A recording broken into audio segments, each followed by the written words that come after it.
Assalamualaikum. Hari ni akak nak masak siakap steam bersantan. Ala Khairul Amin. Tak apalah, kita ikut cara dia. Mula sekali, siakap tu kita dah bersihkan, kemudian kita kelar dia. Okey, kemudian kita masukkan serai ke dalam dia. Serai tu dalam 2 batang. Halia.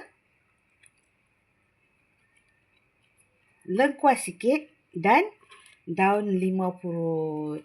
Siakap ni kita nak steam dia dalam 15 minit.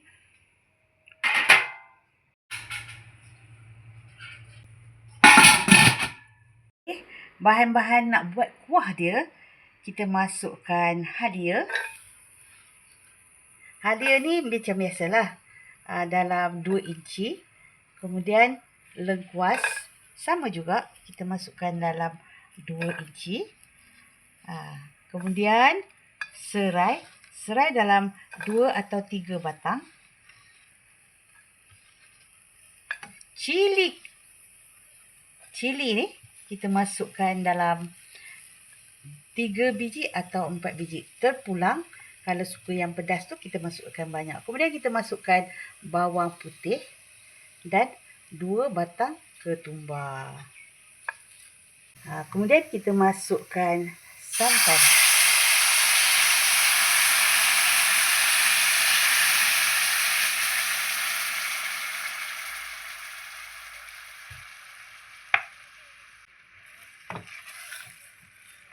Kita masukkan air dalam 1 kotak ni juga.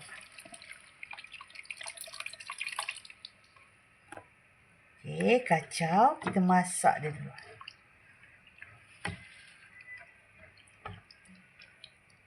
Kita masukkan garam.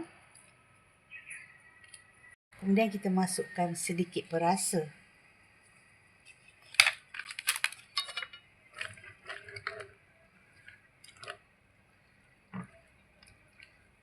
Okey, kemudian kita masukkan air yang kita kukus ikan tadi, air ikan tu kita masukkan.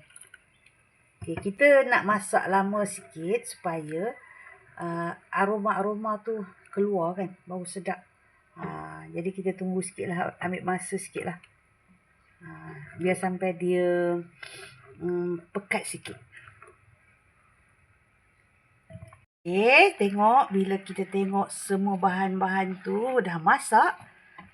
Jadi pekat pun dah pekat. Rasa dulu masin manis dia. Tapi akak tak bubur gula. Masin sedap dia. Okey, jadi kita boleh tuangkan ke ikan ni.